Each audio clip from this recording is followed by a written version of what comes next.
a podcast in the making. TPC 144, July 23rd, 2020, 12:08 p.m. Eastern Time. Available on YouTube, BitChute, DTube, Spotify, Vimeo, and anywhere else you can find it. It's probably there. And if it's not, comment and I'll get it there. Today's guest, Mr. Duane Hughes from Sandia National, or worked at Sandia.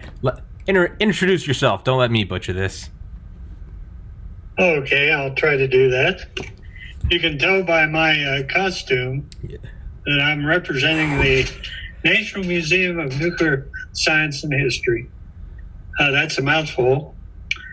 We're a national museum. There are only 38 in the country, and 30 of them are in Washington, D.C. So there's only about 8 of us scattered around the rest of the country. Museum's 51 years old. We've been in 3 different sites, and we're currently in our latest site, which is 11 years. I received through the museum a list of 50 questions that you had your viewers write into you. I've reviewed those questions, and one of them came to mind, and that is, what made you get into this specific field? And so let me tell you a little bit about myself. Sure. And what my qualifications or unqualifications might be. I grew up in a little town near Dayton, Ohio, a town named Miamisburg, about 5,500 people. And in the late 40s, about 1947, the AEC began to build mound laboratories. It was on a hill right above the town there, in Limestone Hill, and they mined it out. I mentioned that the town is 5,500 people. There were 5,500 construction workers came in, started tunneling out that hill. Well, that got me interested in AEC way back when I was still in mid school. After I finished my education in physics, I applied and had literature from Sandia Laboratories in Albuquerque. I applied there and got a job in 1956. Worked there 38 years in both the weapons work and in nuclear power. I really had 7 different careers in different organizations during that time. I retired at the end of the Cold War in 1994 and went to volunteering at the museum 21 years ago. The museum now is seeing about 57,000 people a year. I'm there 2 days a week, so I've seen an awful lot of people come to the museum at the time. Got a lot of attitudes expressed to me about the nature of nuclear power. The museum is in 3 areas. Our charter calls for us to address the whole breadth of nuclear science. 3 basic areas. One is weapons, or the history of the atom bomb. Most people come there to see that. It starts with the splitting of uranium nucleus, goes through the Manhattan Project, Cold War, and our current weapons, the 2 bombs, B-1 and B-83 bombs. Another section is on nuclear medicine, and the 3rd section on nuclear power. And that's what I want to concentrate on in this podcast, is because there were 5 questions of the 50 that started a theme, actually 3 different themes. One is transition out of nuclear fuels and where are we headed. Another one is on safety of reactors. And the 3rd is on reactor waste. So I'm going to address all 3 of those. Our museum policy is that we try to stay neutral in these things. That's difficult to do when you got strong opinions like myself on one way or the other. We try to stay factual in facts that we believe to be true. We don't speculate, and we don't get into political sensitive areas. We try to stay away from those. We don't get into arguments with people. on who did this or who didn't do that. I'll start, I think, by taking a tour of the museum. As I mentioned, there were 3 parts, and I'm concentrating on nuclear power area. And we'll begin where we begin in the museum, and that is discussing the various sources of electricity. And we have 5 panels that talk about the different sources. And each of these panels have listed on them the pros and cons of each electric source. Rarely will you see in the media or anywhere both sides delivered. Mm-hmm. You either hear a rant one way pro or the other way con. Yeah. So very seldom do you see both of them in conjunction. I'll start with fossil fuels. The numbers that I'll be giving you are out of the Energy Information Agency, EIA, updated March 20th. The fossil fuel panel is 61% of our electrical power right now is being generated by fossil fuels. But within that, the mix has changed. Coal is going down and natural gas usage is going up. Right now, 38% of the energy is being delivered by natural gas. 23% now is coal. Mm-hmm. At one time, it was reversed. But natural gas is taking over. It's become more available. It's cheaper, and now is economically ahead of coal, and primarily due to fracturing, which is a controversial topic in itself, but it has really released a lot more gas. The next panel in is nuclear. I won't say much about it right now because most of my talk is going to be about nuclear, but it's providing 20% of our electrical power. So between the two, we're up to around 81%. The next panel is wind. And wind is contributing right now about 7% of our electrical power and is rising faster than the next panel, solar. Solar is just a little less than 2%. Total of the two are about 9%. The 5th panel then has to do with hydroelectric. That's the power from the big dams. Mm-hmm. That's about 7% of our total generating power. But that is capped. I doubt if we'll ever build another large generating dam as those in the TVA projects or Hoover Dam or Grand Coulee. Mm-hmm. Those are probably history as far as the future. But they'll be there for on beyond our lives. But not probably more than 7%. When we look at those, the hype that you see is for renewable. Renewable is 3. It's the wind, solar, and it's not mentioned. Hydroelectric is renewable, 7%. When I have classes of kids coming through, I always mention to them that, well, with wind and solar, you got to remember the wind doesn't always blow and the sun doesn't always shine. Yeah. So what do you do to control what's called base power? Base power is what's available 24 hours a day, 7 days a week, and it needs to be reliable.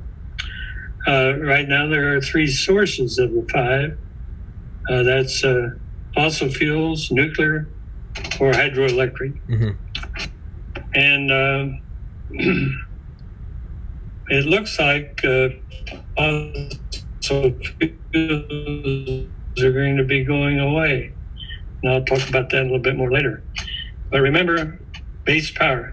Now in the renewables area, there's discussions this week, and they get into the politics of it, that, well, renewable and solar will become 24-hour sources because of battery technology. And I have my concerns about that, but let's go on. I'll give you my personal opinion. I've got to mention this, though. Can you imagine New York City, the size of the battery building that would take enough electrical power to power New York City for maybe a 2 or 3 day storm that comes through, where the wind doesn't blow and the sun doesn't shine? That may be a real problem. Yeah. I try to digress there, which I shouldn't. Anyway, fossil fuels really, though, are limited in the future, either because of the environmental impacts, the emissions, the people that want to see all that go away. But fossil fuels are really limited. Someday we're going to dig up all the coal, we're going to use all the gas, and then what's left? It's either wind, solar, combined with batteries, hydro, or nuclear. So right now, looking forward, I put my money on nuclear. Yeah. It really is the only 24-hour, 7-day-a-week reliable. Our reactors today now operate 93% of the time. They're very reliable. And I'm going to be talking quite a bit about those. At the museum, though, I'm really saddened by the people that come in and their ignorance on nuclear science. We don't teach it, and you don't really get a fair look at it by reading the newspapers or anything. I had a little old lady the other day that came in, and she asked me, are reactors safe? And that really saddens me, because I said, well, you think they're unsafe? Yeah, they're unsafe. And I said, well, why? And she said, well, Chernobyl. Yeah. I'm going to be addressing that a lot, because that is really, Chernobyl is really misleading. Yeah. And is an accident that should never be considered in looking at nuclear power. I'm going to address that more. The other thing is one of the questions. It's on your listing there. It's, let's see, I got to go back. Oh, it's 16A. Okay, 16A. You got to look it up there, Tom? Yeah, I'm going to pull it up on my phone. 16A. I'm curious about nuclear power, and if he has any insight on how to make nuclear a safer and more integral part of our power grid. Now, when I read that, I assume that writer thinks that the current reactors are not safe and must be safe. These are all old reactors. We already have new designs which are much safer. But now when you say that, you will come out thinking, well, if they're safer, then our current ones aren't safe. Yeah. Yeah. I think the current one's extremely safe. See how that can be taken out of context? Yeah. So anyway, I want to address the area of safety. And, when the public looks at reactors, they think really of 3 accidents. That's Chernobyl, Fukushima, and 3 Mile Island. And very unfortunately, just when the whole development of nuclear power was about to take off, we had 3 Mile Island. We also had the movie China Syndrome, which did an awful, unfair, sick, fictional account of nuclear power. But it really swayed public opinion. All our reactors today are light water reactors, moderated light water reactors. Water is used for both cooling and for what is moderation. Mm-hmm. I'm going to talk about that in a minute. And what Chernobyl is and what are other reactors that we use to make plutonium. So let me talk a little bit about nuclear science. And this is as much as I'm going to lay on you, because you can easily get into things that make your eyes glaze over. Yeah. I'm going to try to keep it to a lay audience. Okay. One concept that is necessary in a reactor is to moderate neutrons. And what we mean by that is that when a nucleus of uranium splits, the neutrons coming out are very hot. They're very energetic. They're traveling about 2 million electron volts. They're going at about 11% of the speed of light. So they're zipping out, and they go flying right by another nucleus, and they don't interact. Somehow you got to slow those critters down. Uh-huh. And you do it by, like a pool table. You send them out, and they bump into other nuclei. Mm-hmm. And each time they bump into it, they lose kinetic energy and slow up. So after they bumped into other nuclei about 60 times, they're now down to a low enough velocity that they can interact with other nuclei. And the problem with that, though, is that these ones they bump into can't absorb it. Mm-hmm. They've got to bounce in and bounce off. And there are two materials that work best on that. One is graphite, and the other is heavy water or deuterium. Mm-hmm. Those two products. Now, right before World War II, the Germans had deuterium, and they were trying to slow these down using deuterium. We had no deuterium in this country, but we had lots of graphite. Mm-hmm. So we used graphite. Fortunately, though, we also had an immigrant, Enrico Fermi, Mm-hmm. and he had discovered that process of moderation and how you had to slow it down. Actually got the Nobel Prize for it. He came to the United States, and he and Leo Szilard developed Chicago Pile 1, Yep. the first nuclear reactor. And in December 2nd, 1942, they got a sustained controlled chain reaction.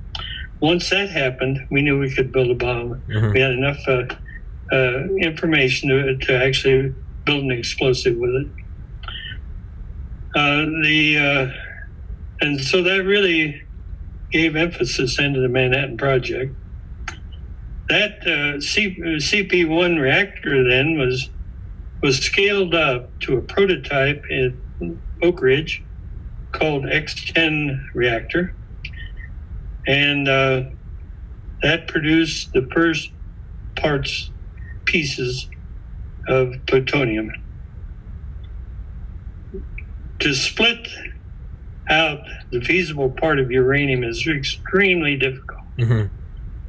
They're called isotopes. They're the same, they're the same atomic number, but different atomic weight. Mm-hmm. The fissionable part of uranium is only 0.7%. 99% is non-fissionable. One is 235 and 238, Mm-hmm. difference in weights. That's only 1% difference. So you got to figure out a way of separating those. Okay. We tried centrifuges, which is what we use today. Westinghouse tried to build one. We didn't have the materials, though. We didn't have the machining capability to build these modern centrifuges. So they set that aside, and they went with two other concepts. One was electromagnetic separation, the other gaseous diffusion. I won't go into those. That'll glaze your eyes over. But but there were two facilities built at Oak Ridge, one called Y-12, the other K-25, and one of the largest construction projects ever encountered. But they cranked away on uranium for 6 months and only had about enough uranium for fissionable uranium for one bomb. They knew that wouldn't work because the Japanese wouldn't give up on one bombing. But in the reactor, if you expose the uranium in a reactor, one of the daughter products is plutonium. You can take the plutonium out, you expose the rod, take the rod to a chemical laboratory, cut it up, and extract the plutonium out now chemically because it's a different element. It's instead of uranium at 92, it's now element 94. So you can do that. So we scaled up X10 at Oak Ridge, but then we had to get production level reactors, and those were done in Hanford, out in the east of Seattle. Built the big reactors out there, B reactor being the first, and that produced then enough plutonium for additional weapons. So anyway, those were graphite moderated reactors, all three of them.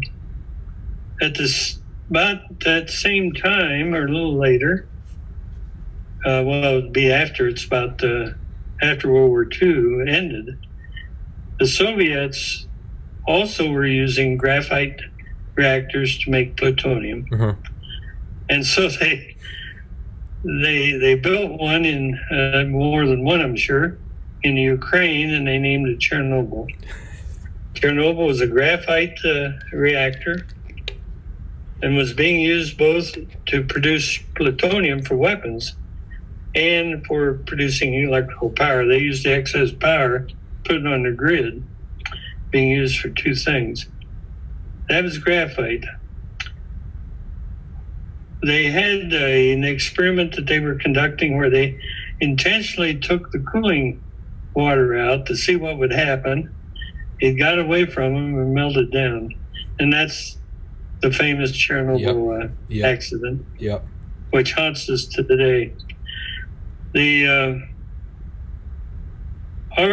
Our reactors, and I'll talk a little bit later, have containment structures. I'll talk about that. I'll just set that up because they're very important in our current safety of our reactors. So right now, all ours are light water, like I say, either in designs that are pressure vessels or boiling water vessels, or they're deuterium. The only deuterium ones that are being built are in Canada, and they're called the CANDU series of reactors. We use water because it's much cheaper than deuterium. Deuterium is a very expensive material. Let me turn the page. I mentioned Chernobyl had no containment structure. Now, if you come to the museum, we have a cross-section of our confinement structures. It's 4 feet thick reinforced concrete. And we have a section in the museum that shows how large this vessel is, structure. In addition to that, there's several layers of steel, too, that confine them. That did not happen at Chernobyl. They built their reactor in a building that was designed to keep the weather out rather than keep radiation any accident in. Talk a little bit about our current reactors, because they're probably greater prevalence than what most people think. As of now, we have 97 reactors operating in the States. And I saw just yesterday there are 34 now that have been retired. put on permanent retirement. But the 97 now are at 57 different sites. The biggest one being down west of Phoenix, the Palo Verde site. It has 3 reactors. Most of these reactors, though, were built in the late 60s, early 70s, before we had a moratorium on building them. So they're getting old. They were originally designed for about a 40-year life. They're now being extended and Band-Aids put on them. Most of them now are 60 years, but even at 60 years, by the year 2030, most of them will be being retired. And it's not because of the nuclear portion. It's because things just wear out. Mm-hmm. You got turbines, you got generators, you got plumbing, you got pumps. All these things eventually just wear out. Yeah. And it's no longer feasible to try to maintain them. The question then is, we have, well, there are also 438 reactors worldwide. A lot of them operating as long as ours. 438 reactors worldwide, 97 here. And they've been working all those years. Just think how many reactor years is involved there. Yeah.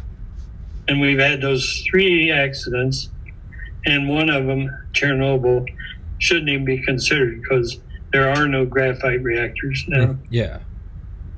When I managed a group division at Sandia that reported to the vice president of the environment at Sandia. And he had an all-hands meeting once and gave us a very profound thing that I see almost daily. Yeah. He said, unfortunately, we will spend our careers and our children will spend their careers determining how safe is safe and how secure is secure. Yeah. And we see that almost on a daily basis now. My big concern is that society seems to be tending towards zero risk. Yeah, which isn't realistic. And it all depends on our tolerance for risk. Zero risk is impossible. Yeah. Everything is risk. Say, well, no, not if you don't get out of bed. Well, that's risky behavior. Yeah. There's all kinds of things. It's bed sores and everything else. Yeah. So there is no saying it.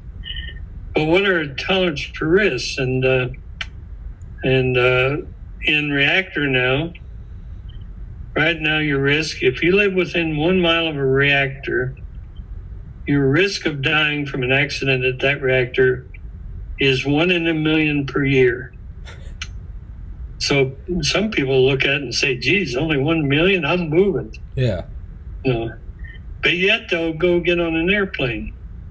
Yeah. And they say, well, I got to fly because, I got to get there, but I'm scared of it. Yeah. Well, and we see this on the 737 MAX. Yeah, the boat, yeah. Are people going to fly it after it comes back? Yeah. Are they going to be scared of it? Let's look at some of the numbers there. This is FAA, and you can go to FAA and get all kinds. They've got bushels of data, I think. But there are 44,600 flights per day domestically in the U.S. They're carrying 2.7 million passengers per day. When can you remember that our last accident that killed somebody in the air? Exactly. We're thinking, what? As I was going to say, that makes perfect sense because think of how frequent car accidents are. They don't make the news because they happen every day, everywhere. Planes, it happens so infrequently that it's news. Same thing with nuclear reactors. Yeah. Bad things are news. Yeah. Okay. And you led me to my best next. Well, okay, I'm not going to fly. I'm going to drive. Yeah. So let's say I'm driving from Albuquerque to Dallas, and not realizing, because I'm afraid to fly, my risk of dying in a car accident is 750 times greater than flying. And so when you see that number, you say, well, maybe I better fly. Yeah. But anyway. Yeah. And it all depends on our tolerance for risk. Well, one of the links that one of your viewers was to, let's see, where was it? It's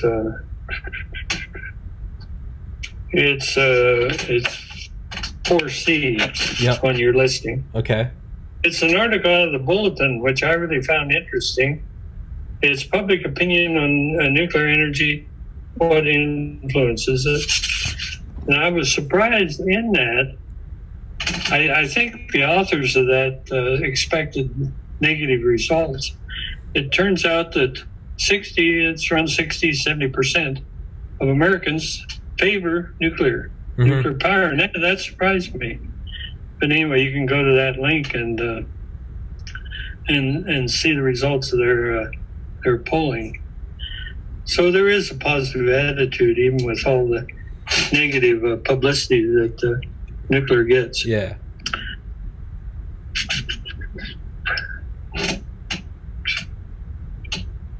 All our current reactors are what's called Generation 2.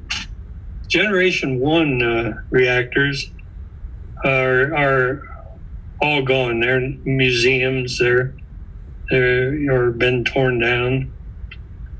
All ours are second generation. The Fukushima was the second generation. It was a boiling water GE design. And we have cutaways of it at the museum. They're very safe. Of course, they didn't anticipate a tsunami there that went up 70 feet. They were only designed for about 30 feet. Yeah. Will wipe things out. Yeah. What surprises me, though, that the Japanese are very disciplined in this sort of thing. But they hadn't been keeping the reactors up to date. Fortunately, in the United States, we have the Nuclear Regulatory Commission, NRC, that imposes, if you have one problem at one reactor, all reactors have to be analyzed for that problem and corrected. Wow, I didn't know that. And that's what we did after Fukushima. All the plants that were on the seacoast were analyzed to see if they could withstand the worst tsunamis. So we go through that. So we keep updating these reactors as we get more information about them. What now is being used and built in the country are what we call Generation 3+. Okay. And in the United States, that is the Westinghouse's AP1000. Now, these are safer. Now I'm in trouble, safe. Yeah, safer. These are safer than the current ones. And why? It's a very simple thing. Why they didn't think of this initially. Instead of these pumps that rely on electricity to pump the water into the reactor, when you have an accident, use a very simple thing. You just put a 300,000 gallon swimming pool on the roof, and if you have an accident, the water starts raining down, just like a sprinkler system in your house. Yeah. It doesn't require computers. It doesn't require people. It's automatic. Uh-huh. And so this is the AP1000, and there are a number of different companies around the world that are producing these. The biggest market for the AP1000 is in China. Actually, I didn't mention it, but China is producing about half the wind in the world. They have a very big wind effort there. Plus, they're building these reactors plus they're building a coal-fired power week. Jeez. So, and they use dirty coal, so that's a problem in itself. And they're building. So we call this tank on roof. It's called passive cooling, so it doesn't require people and computers to get confused like they did at 3 Mile Island. Mm-hmm. 3 Mile Island probably is what killed our new developments, really. It killed no one. There was a release of some radioactive gas. The big problem with 3 Mile Island, as I see it, is that they evacuated an area of 10 miles around it. Mm-hmm. And the trauma of the evacuation, and also at Chernobyl and Fukushima, is they're experiencing greater problems with the people that are evacuated than what the actual accident caused. Mm-hmm. Let's turn to waste. Talk a little bit about waste. All right. If I haven't convinced you the reactors are saved by now, you're don't bother me with some facts. I know. My mind's made. On the waste, then, the beauty of nuclear power is the reactors have zero emissions. They're completely clean. But you all know that the big problem is, what do we do with these spent fuel rods? They're very radioactive, and they have some naughty stuff in them, like cesium-137 and strontium-90. That also plutonium, that are around for 30 years or more. I mean, 30 thousands of years. Yeah. So it's a big problem, and they're so radioactive that it's very hard to do. Well, what we're currently doing is we take the spent fuel rods and we put them in the swimming pools. You don't want to go swimming in there, but put them in pools of water for about 10 years until the radioactivity drops down to some manageable level.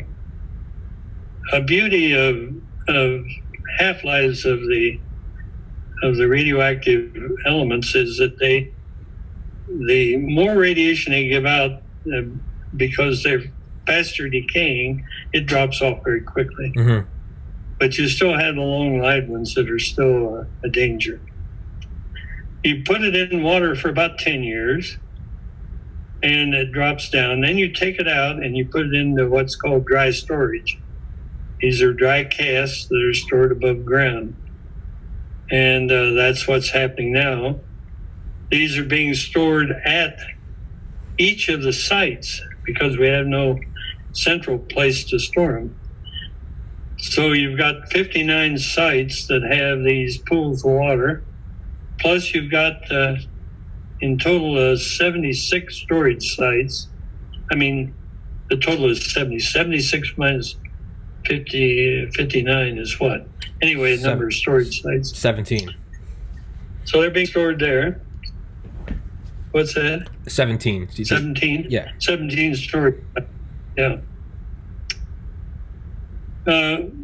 So the stuff is stored out there. To me, it's vulnerable. It's vulnerable to the environment. It's also vulnerable to possible terrorist activity. I can't imagine what a terrorist could do with one of these big tasks that if they broke into it, they would get zapped. You wouldn't want to be around them. Yeah. We've been building, and I was part of this, and Sandia is a big part of the design, and that's Yucca Mountain. Mm-hmm. Yucca Mountain is unique in that we've been working on it 30 years. We've spent $15 billion on it, and we can't use it. And to me, that breaks my heart because it is a beautiful facility. Why can't they use it? Beautiful from a technology point of view. Why can't they use it? And the beauty of it is that it's not a burial facility, it's a storage facility. We can put those casts in, and if we want to in the future, extract them. Mm-hmm. Because someday we will be recycling these fuel rods. Mm-hmm. 96% of fuel rod can be recycled. and that is really abuse. That's insane. The French, Russians, British, Japan, they're all recycling theirs. Mm-hmm. We aren't. And the reason is back in the 70s, the Carter administration outlawed recycling because part of the 4% that's left is plutonium. Mm-hmm. Plutonium is used in weapons. So there was concern about proliferation, nuclear proliferation. So that executive order went into effect. The Reagan administration reversed that order, but yet now no one is willing to touch it. You got the not in my backyard problem, which you got was Yucca Mountain, and also the very high capital expense of building a recycling place. As far as Yucca Mountain goes, then I just mentioned that in Yucca Mountain, not in my backyard. Yeah. It really took a hit with a very influential senator from out there, Reed. He's now retired. But the concern was that Yucca Mountain is 85 miles from Las Vegas. And the concern out there is that that might negatively impact the people that go to Yucca Mountain if they knew they were within 85 miles of a dump, waste dump. Yeah. I doubt too many people that go to Las Vegas. I don't think they care. To gamble are too concerned about that being in a mountain 85 miles away. But I think they're okay with the risk. That okays the risk. Yeah. You'll see in the news in just the last few weeks, or now I'm getting it because I got to use Trump's name. I'm getting into politics. They had started to start back up Yucca, mm-hmm. and Trump has canceled that. Why? And I don't want to go there. It's probably political reasons. Okay. So anyway, right now Yucca Mountain is on hold, and we got the not in my backyard problem. So it's still a problem. They're hunting around in West Texas for a repository.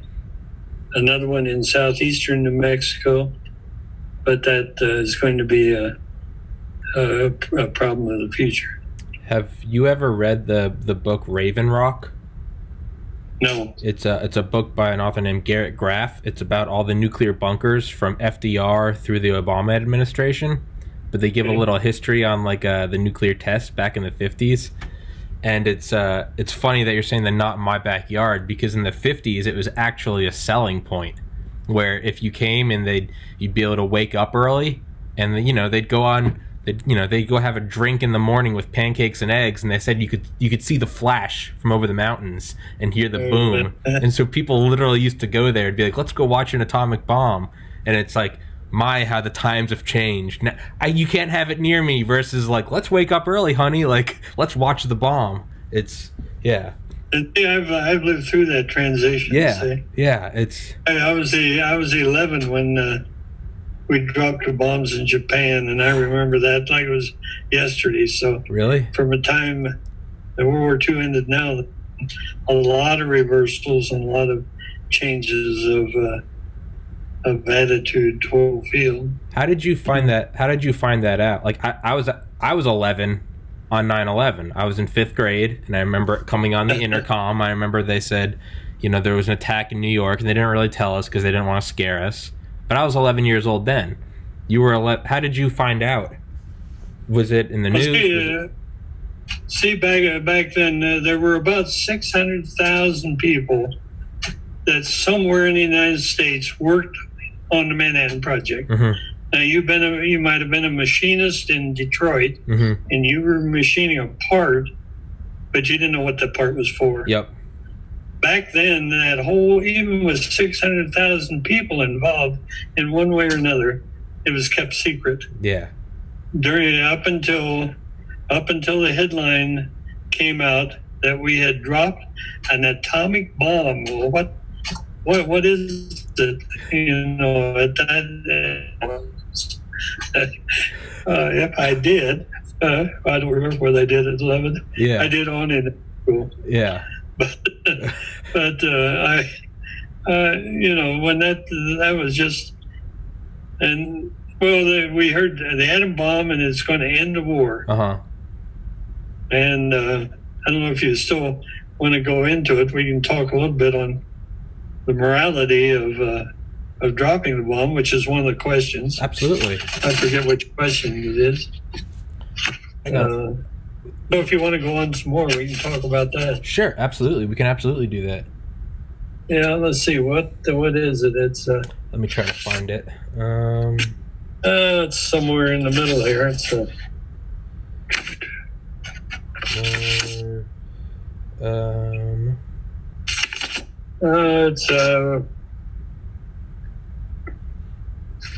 also we can talk about fusion. Also talk about suitcase bomb if you want to too. Absolutely. It's number. It's 7C. What is your moral stance? Is that it? Well, the one that I was thinking about initially is the.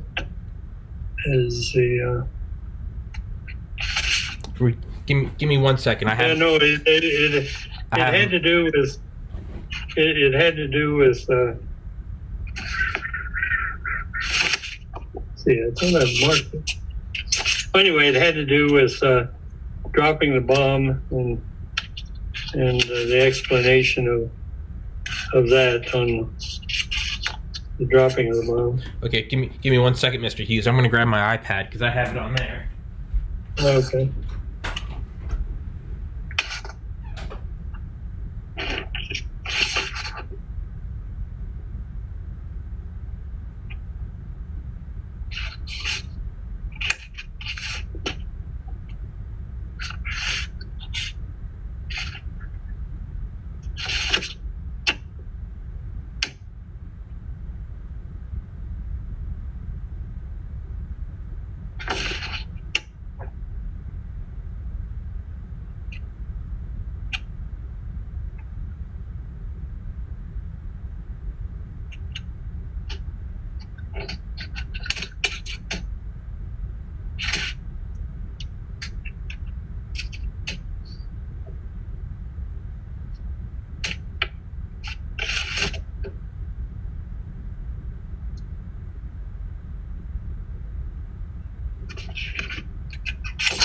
Okay, found it. Number 11. Is that it? Obvious question. What is his opinion of the Nagasaki Hiroshima bombings? Yeah. Yeah.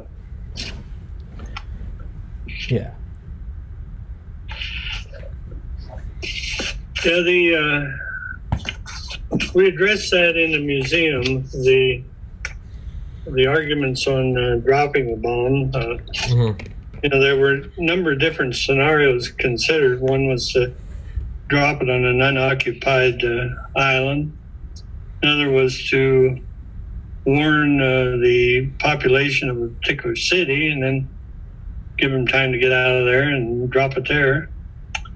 Another one then is, and one that was used to drop it on a occupied city, and with no advance notice. The problem with telling and giving, say, 48 hours notice that we're going to bomb your city, is that there were 500,000 Allied prisoners, 150,000 American prisoners in Japan. And they knew that once that was announced, they would just railroad our prisoners down into that area. Oh, yeah. So that we would be bombing our own people. So that one was set aside. The other one will take a bunch of diplomats out and to an unoccupied island and demonstrate it over the island. The problem there is that what if you did that and it didn't work? Yeah, I've said that before on this podcast. Is we had enough fissile material for Trinity for Nagasaki, Hiroshima, and there was one more, a core that wasn't used. That's only 4. You use one to test. Yeah. What happens if you bring one out? Plutonium. Yeah. We were producing enough plutonium there for one bomb drop a week. Oh, okay. Next drop was scheduled for September 17th. See, August the 17th. Kokura? Anyway, we had enough plutonium. Oh, I didn't know that. Okay. We had at that time. That's why we tested the plutonium bomb, is we had enough to test it. But that gets over into another PowerPoint presentation that I give. So On taking the atom bomb to war. Yeah. But Truman had to make the decision on whether to drop the bomb, and the argument that I feel most strongly about and in favor of is that Secretary Stimson was Secretary of War, and he told Truman that, he said, "Mr. President, what will you tell the American public in your impeachment hearing in a couple of years if you had a bomb that could have ended the war and you chose not to use it, and we suffered 1 million casualties as a result?" Put yourself in that spot, and to me, it's a no-brainer. Oh yeah, we say in warfare, there's no black and whites. It seems like we don't have any black and whites to any middle ground today, and a lot of discussions, things are black and white. But there are different areas of gray, so you're in a position of picking the less of two evils. Yeah, the one you pick might be evil in itself, but it's less evil than the other evil. Yeah, I mean, my dad's dad was being shipped over for the mainland invasion. And obviously he didn't have to do goodbye. that. You wouldn't be here today. I wouldn't be here. That's the thing I always say is I have to argue for it. I wouldn't be. He was 18. He was cannon fodder. He would have been right in there. Done. It's so. Let me tell you why I think it was the best alternative. Okay. We were estimating about 1 million casualties if we invaded the homeland. What we didn't know and what we underestimated was their year-end capability. There are those that say, well, they were about to give up. In no way would the Army give up. We saw that in Iwo Jima and Chernobyl. They fought down to the last man. My best friend just died about 10 years ago, and he was on the train from Europe to ship out of California, and everyone on the train said that once they left the coast of California, they'd never see the U.S. again. And he told me that several times over the years. Also, just before we closed the museum for the pandemic, a woman came in and she told me that story, that her grandfather was convinced that had he was in the Navy, would have been in the flotilla, that he would not come back.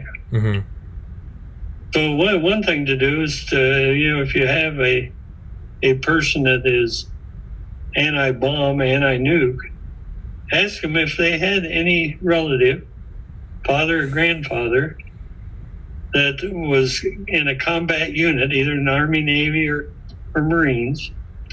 And if they were, they would not come back. No. Now, the reason I say that is we had been fighting the Japanese at the various islands up through the Marianas and everything.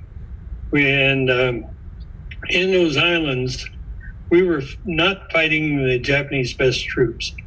We were fighting what you might call a National Guard, second order troops. Weren't the Imperial Guards or anything. And we always outnumbered them 2 or 3 to 1 when we invaded the island. We thought that the Japanese Air Force had been decimated, that they probably only had 2,000 aircraft left. They probably had no pilots. and their army was probably, down to nothing. Or there was and I read the general's report on what the capabilities were. They had held back 1.7 million of their top troops, and we thought they were pretty well all gone to defend the homeland. They had been building aircraft. We thought they had about 2,000 aircraft. They'd been building kamikaze aircraft and hiding them. They had 12,500 kamikaze aircraft. We thought they had no pilots, but they were training pilots, very simple training. All you had to do is train them to take off and fly. You didn't have to train them to land. Yep. Because they're good. Yeah.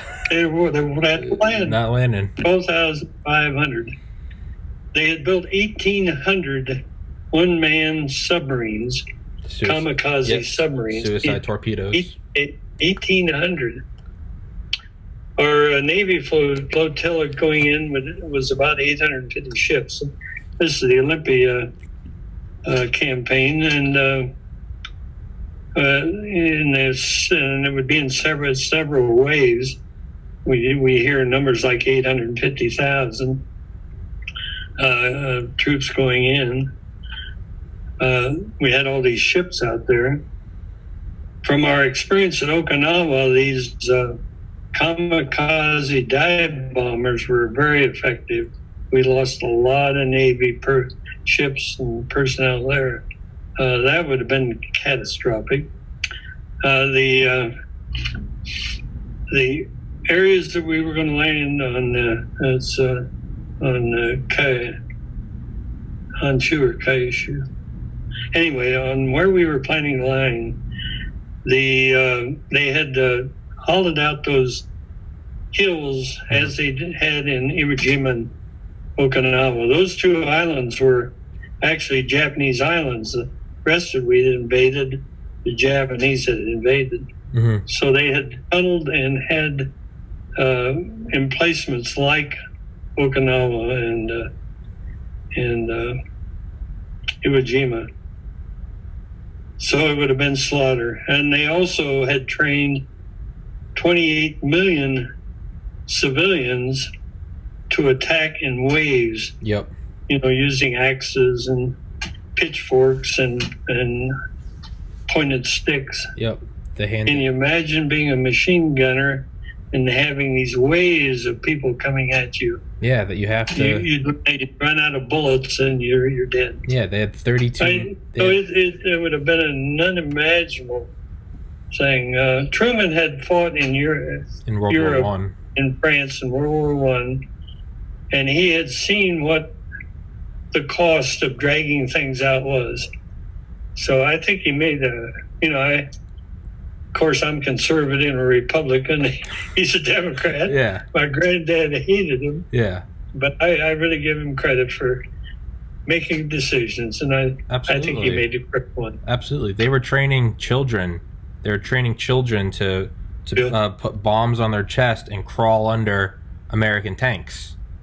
Yeah. They handed out something like 32 million bamboo sticks, sharpened bamboo sticks, and it was charge them and stab them until they shoot you.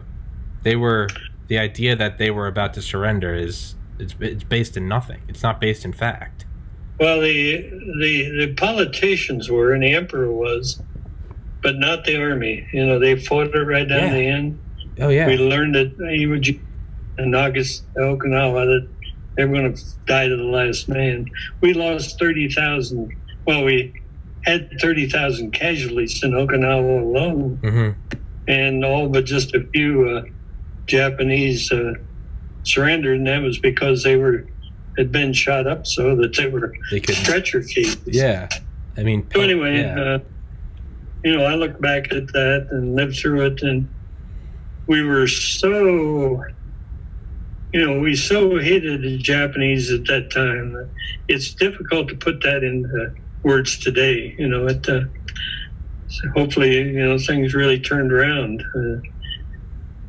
It was tough. Yeah.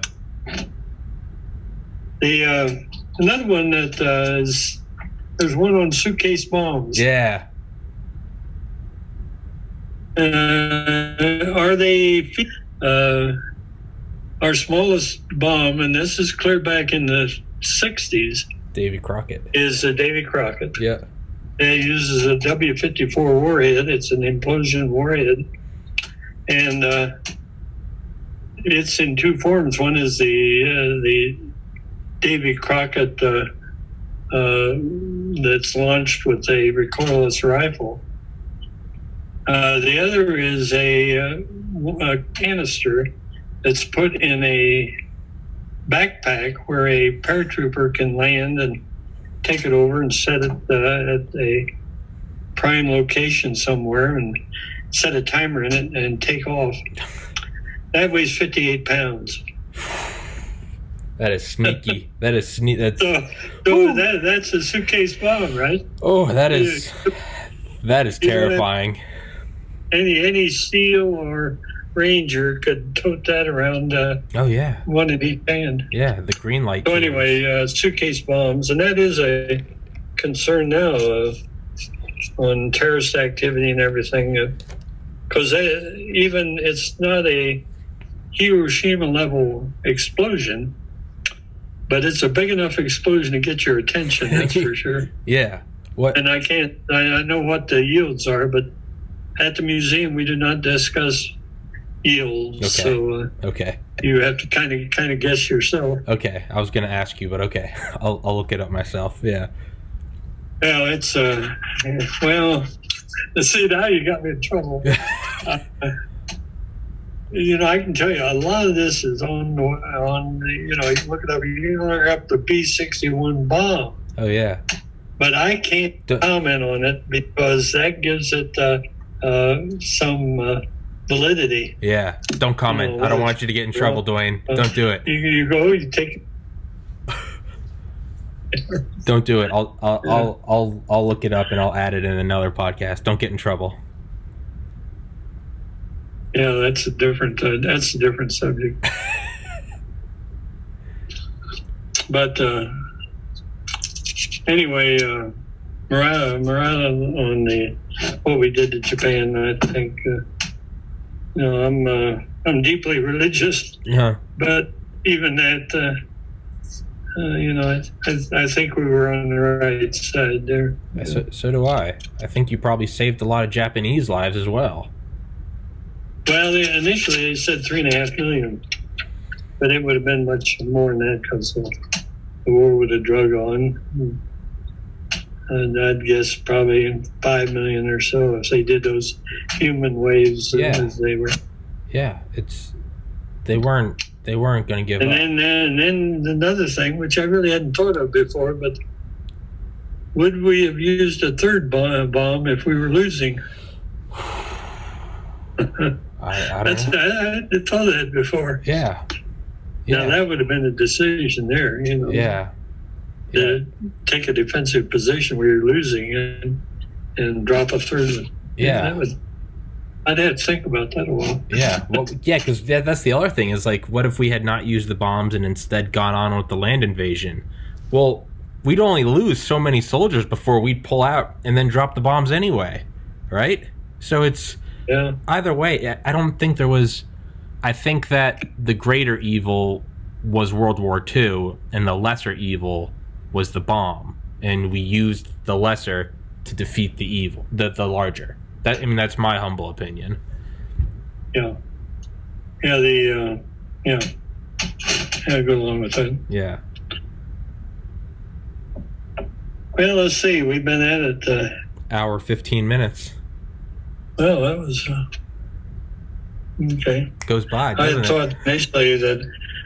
thought initially I'd get the beauty of it. I've done enough research to do this that I'm now going to do I have 6 PowerPoint 1-hour presentations that I give on the Manhattan Project, everywhere from Trinity to CP1, and so I'm going to turn this into a PowerPoint. It'll probably be 50 or 60, maybe 70 slides. So I'll put in the pictures and everything. Oh yeah. And then I haven't done one on nuclear power, see, so you gave me an idea there. Good. Not doing anything else, man. Other than Yeah, it's maybe I'll work on that. Nothing else to do but keep yourself busy. You gotta stay sane with the pandemic. That's what I'm doing. I'm reading books nonstop. Got to keep my mind busy. Otherwise, you get stir crazy. That's right. Yeah.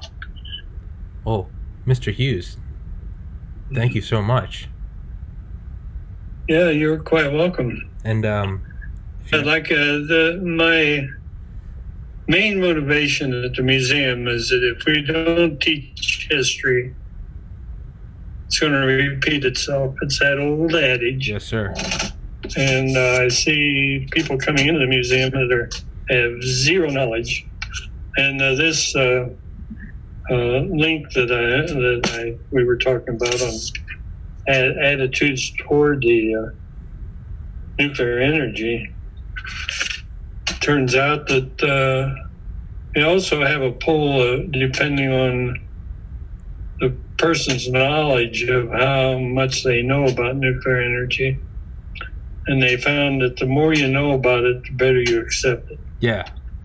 And that's really an interesting particular link. I don't know, maybe you want to send that to the readers. And that is, it's in 4C there. It's at the bulletin. Okay. Really, that's really a good piece of information. Okay, I'll put that. If you might look up that bulletin there. Okay. And read that. It's well done. Yeah, I think you're right. And surprising. Well, because the more you read, it starts to become obvious that none of these things are perfect, but you start to realize that one of them is a lot less imperfect than the others, especially with climate change, with natural resource competition and scarcity. It starts to become very clear. You're like, oh, nuclear is the choice. You're right. The pro and cons of each source of electricity that I talked about. There is no silver bullet. No. Our position at the museum is we need to maximize the use of all energy sources to meet our future needs. Yes, sir. Right now, that includes fossil fuels. Mm-hmm.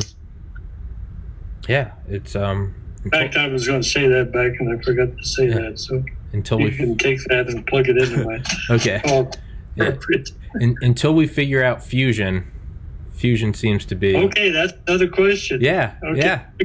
Because I worked on fusion. Oh, you did? One of my high-fluting titles of one of my 7 careers was I was executive assistant to the vice president of research. Okay. Oh, wow. And that was back during the Reagan administration. Okay. And we were doing Star Wars. We had all kinds of wild things on Star Wars. But we also then was developing ICF, inertial confinement fusion. Yep. That's one of 3 fusion attempts. One is tokamak, which is Russian, that is developed here in this country by Princeton. The other is by laser, and that's out at Lawrence Livermore. Laser. And the third then is the confinement. Mm-hmm. Well, in fusion, what they're attempting to do is take a pellet of deuterium and hitting it with such a energetic force, and you do that with lasers, or at Sandia, you're doing them with electron beams, and you're putting terawatts of electrons down onto a pea-sized piece of deuterium or something, trying to get it to fuse. The fusion we're talking about is trying to duplicate the internal makings of the sun. Yeah. And tokamak is a toroidal vessel that gets like a cyclotron. It gets everything moving so fast and everything, it becomes a plasma. The problem with what you create is so hot that you can't find anything to contain it because it melts it. Yeah. So how do you contain it? How do you contain the sun? And back when I worked that was in the mid 80s, and we were tracking up toward break even and making pretty good progress. And the thought then was have break even or have more output than we put into it in 30 years. That was the mid 80s. Yeah, it's always now when you ask, it's 100 years. Yeah, it's 100 years we'll have it. Yeah. Okay. Yeah. The problem that I see is that we've got to discover a whole new technology that we know nothing about right now. It's kind of like an interesting area that I see is we only know about 10% of the mass of the universe. Where's the 90%? Yeah. Dark energy, dark matter. Yeah. Dark mass. Yeah. It's Yeah, you're frozen up again. Oh yeah, sorry, the internet's getting choppy. So then it's I don't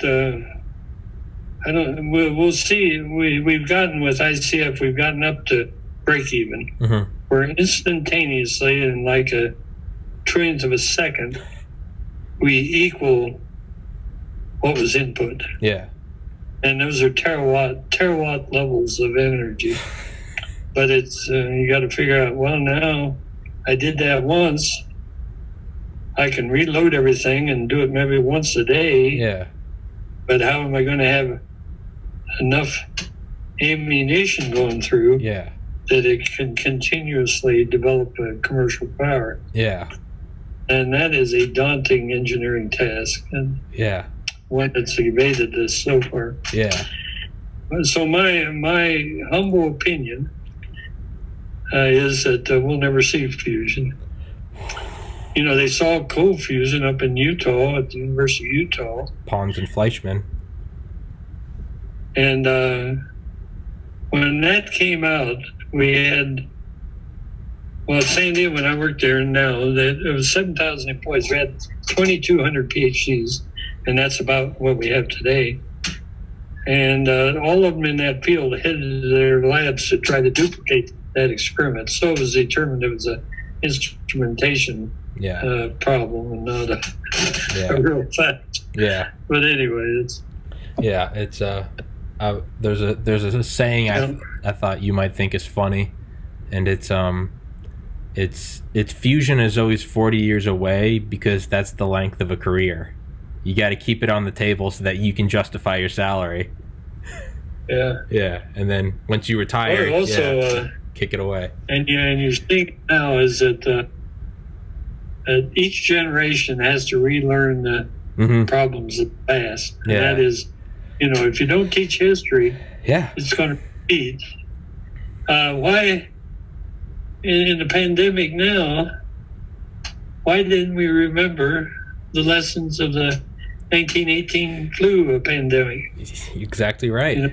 I'm sure there's a group of people that said, we'll never let this happen again. Here's what we're going to do. We're going to have all this stuff in storage, and if it comes again, we can hit it hard. Now, those people died. Yep. And it just... When I started in 56 at Sandia, and I was young, the youngest one in the groups, because most of the people working at Sandia on weapons were ex-World War II or Korean War veterans, okay? And so they came in, they were older than I was. I was the youngest in the groups. And they began to retire. And the concern was, when they retire, the technology will go with them, because you never have enough documentation to relive that. And so there was a concern that these young master's degree people that were coming in never felt the heat of the flesh on their face. Yeah.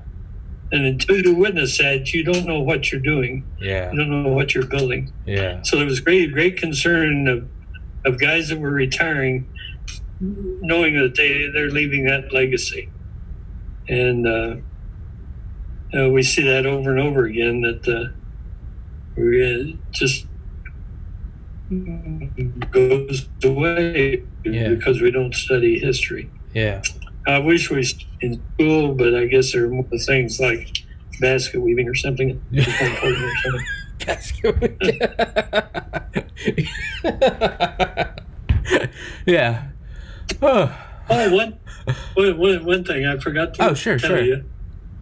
And this start recording again. We'll put this back in the. Okay. I want to show you the power of nuclear energy. Mm-hmm. I have here, and I'll show you. See if you can see it. Let's see where. Yeah, I can see it. And you see it? Yep. See right there? That's a fuel pellet. It's actually plastic, but that's a replica of a fuel pellet. Okay. Okay, now I don't know, you're reading this backwards. Mm-hmm. Okay. In natural uranium, to have light water reactors modify, you can't use light water with natural uranium. You have to use an enriched, so we're enriching now with centrifuges. We're enriching uranium from 0.7% of uranium to 5%. Mm-hmm. So this little thing is 5% fissionable, or U-235. Okay. So you'd think that would probably be about the size of a sesame seed if you put it together in there. In its lifetime of that pellet, it will be equivalent to 3 barrels of oil, or a ton of coal, or 17,000 cubic feet of natural gas is in that. Wow. These now are lined up in tubes in a reactor core, and the tubes are in a core. They're 12 to 14 feet long, depending on the design of the reactor. So you have these strung out in there. In a reactor core, you have 16 or 1,700 rods. So you multiply this times the length, and 1,600. I did the calculation of this in a 12-foot rod, 1,600 rods, and you get about 340,000 of these. Okay. In one. That builds in, and then I've got it here. This is by the American Nuclear Society. An 1,150 megawatt nuclear power plant can save 3,358,000 tons of coal per year in one reactor. In one reactor. So I'd like for you to put that in. I forgot. Oh yeah, sure. I forgot to put that in. Okay. That is crazy. It produces 8 billion kilowatt hours of electricity, enough to serve all the electrical power needs of a city of 684,000 people. That's one reactor. And we can't build them. We can't build them anymore. Yeah. It's. So that's what. Now, if you convert that over to wind turbines, the older varieties are about 1.5 megawatts. The bigger ones now are 2.5 megawatts. If you take wind turbines at 1.5 megawatts, it takes 700 and some turbines to produce the energy of one reactor. Or if you take a big 2.5 megawatt, it takes about, I think, 430 or something. I've done the division, but you think 700 wind turbines out there. It's insane. And land it takes and all. And we're not building reactors. Yeah. That is, we should be. And we should be. Let me talk about the energy in the bomb. Sure. In this sack of sweet and low is 1 gram of matter. Hold on, I can't see it. Bring it closer to the camera. Okay. I still can't see it. Oh, there we go. There we go. I'm right here. Okay. Well, it's little is why. Yeah. That's the pink sweet and low. Yeah. In it is 1 gram. Okay. If I could take all that mass and convert to energy, you got that famous formula. What is it? E equals mc Einstein squared. Formula. E equals mc squared. If I can convert all that matter, I get 20 kilotons of TNT explosive reaction. So in the Fat Man bomb, it converted 1 gram of fissionable material into energy, 20 kilotons. Good Lord. 20,000 tons out of 1 gram. Good Lord. So that's the multiplier. And the speed of light is squared is just non-intuitive. Yeah, It's such 186,000 a second squared. Yeah, it's... Yeah. Speed of light. I studied that. I tried to duplicate the speed of light, and 4 of us in college. It's a difficult thing to do, but it's 3 times 10 to the 8 meters per second. Well, yeah. 10 to 8 meters is a long way. Yeah, it's 670 million miles an hour. Yeah, something like that. Yeah, it's fun to do some of the arithmetic. Okay, well, anything else? Questions? Or I'm glad you brought up a few of those afterthoughts, because I had these and forgot to use them. Do you think that we will construct nuclear reactors? Because right now China is building a lot of them. They're even working on their own fusion, where the rest of the world is doing ITER, ITER, and I think France. China's trying to make their own. Do you think the threat of a Chinese rise in nuclear power, do you think that would lead us to start constructing again? I don't think somewhere along the line, I don't think we'll allow China to dominate. I hope. And whether to dominate us. So that gets very, well, it's the news daily, or if not hourly. Yeah.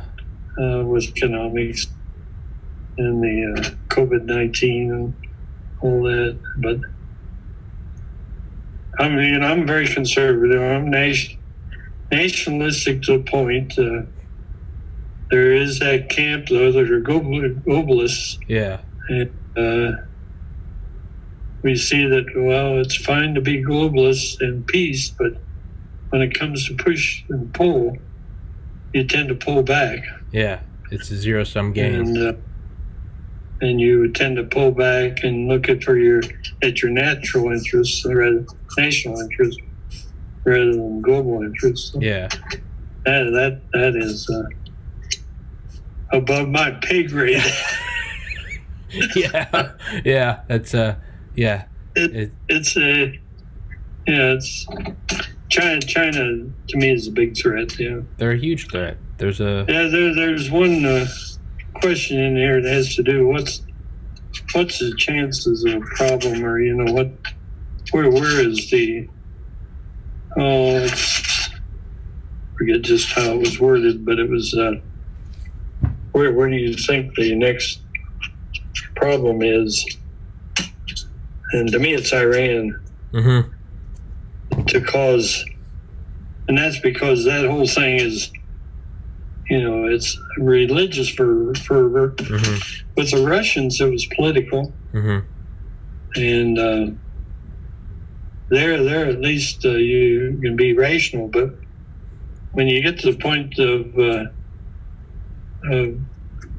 being willing to commit suicide, because there are 72 out there that virgins that are big glad. Yeah, it's my thoughts are, boy, you don't need many suicides. Suicidal terrorists before he ran out of virgins. So they're limited on what the be. Yeah, it's the global threat. Yeah. Global threat is Yeah.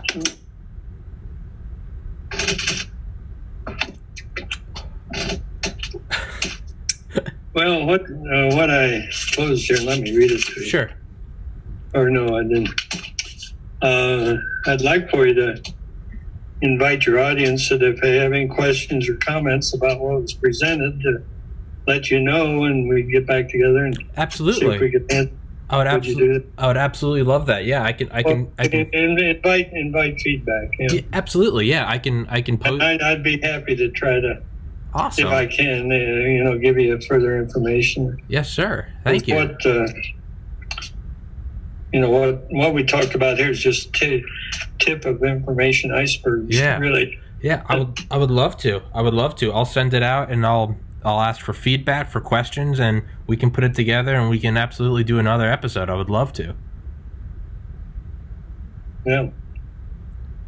I'd like to see a version. I don't make it mandatory. It's really your call, but I would like to see it just to see what I said. Oh, absolutely. Sure. Oh, sure. I'll upload it. I'll upload it for you to see first, and then you can give me the thumbs up. The basic thing is I want to be sure there are no errors in it. Sure. Yeah. And we correct those errors before it goes out, because the museum, we like to put out things that we believe to be true and factual. Sure. It's awfully easy to negate that.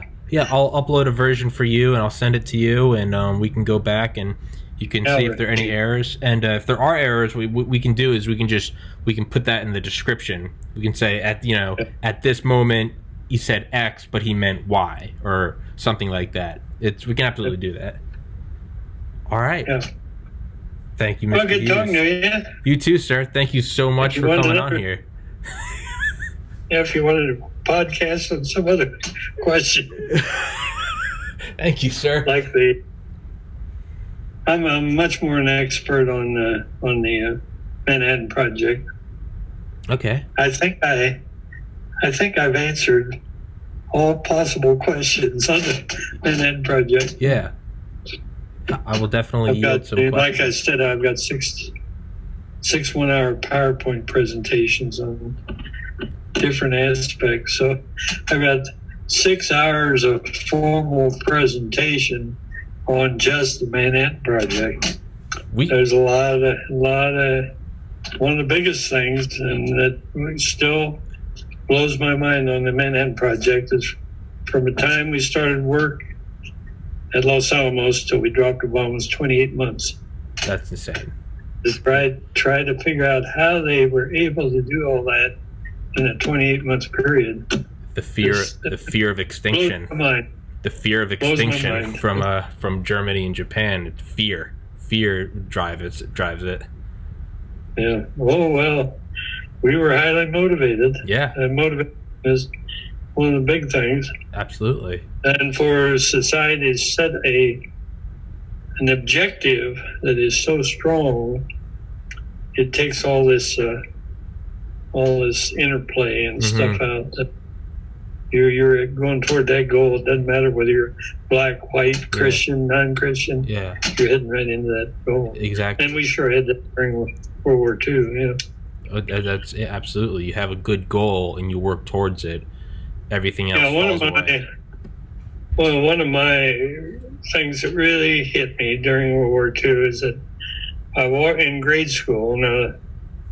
So I was about 7 or so. I walked about a mile to grade school.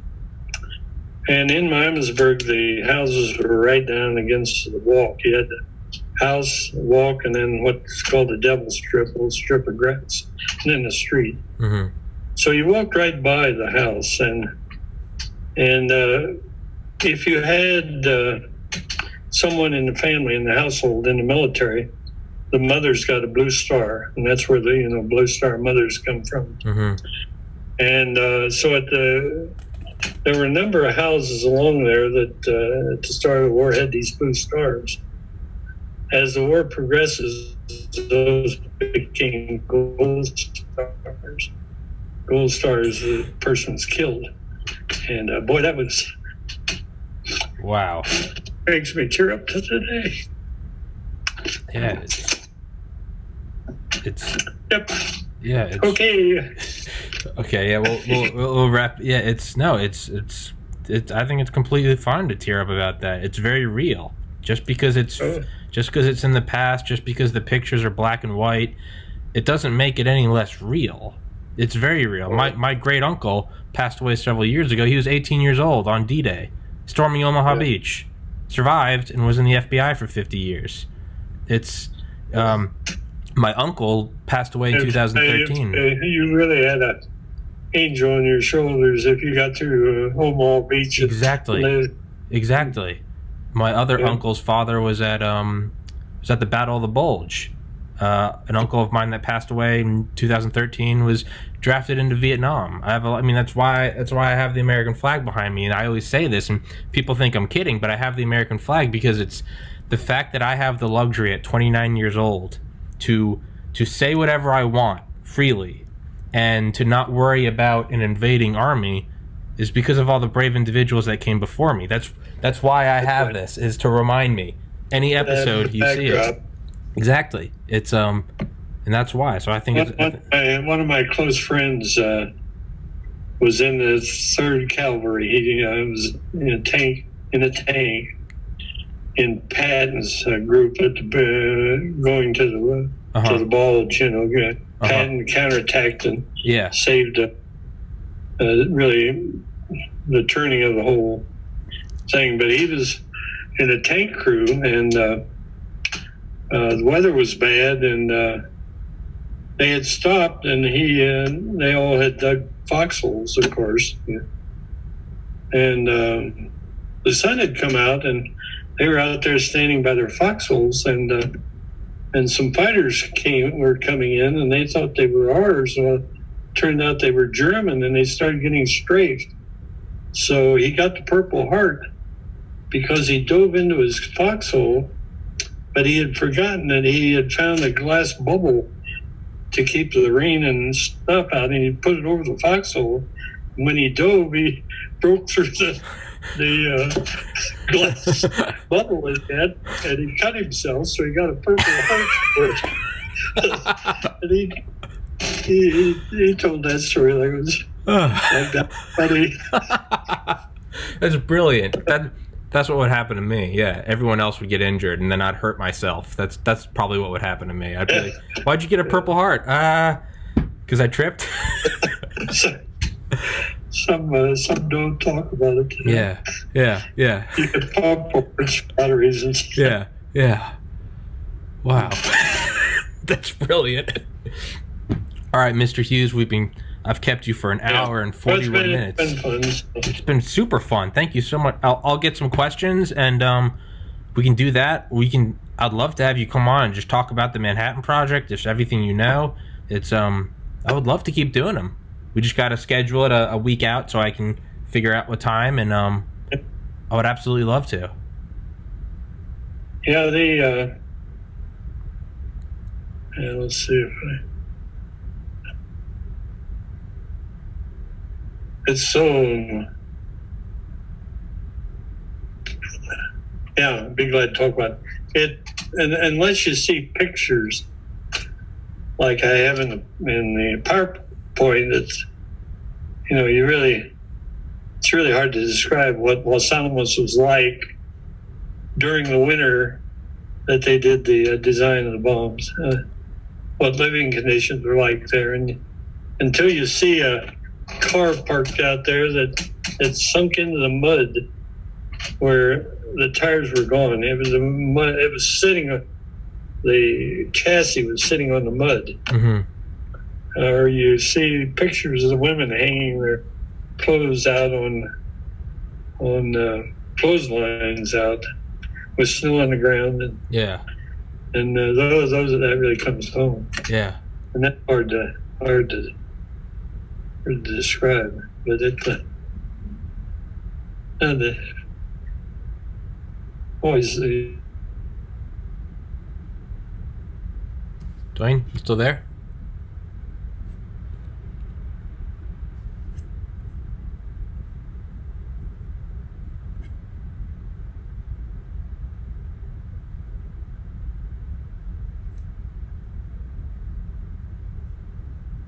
Duane?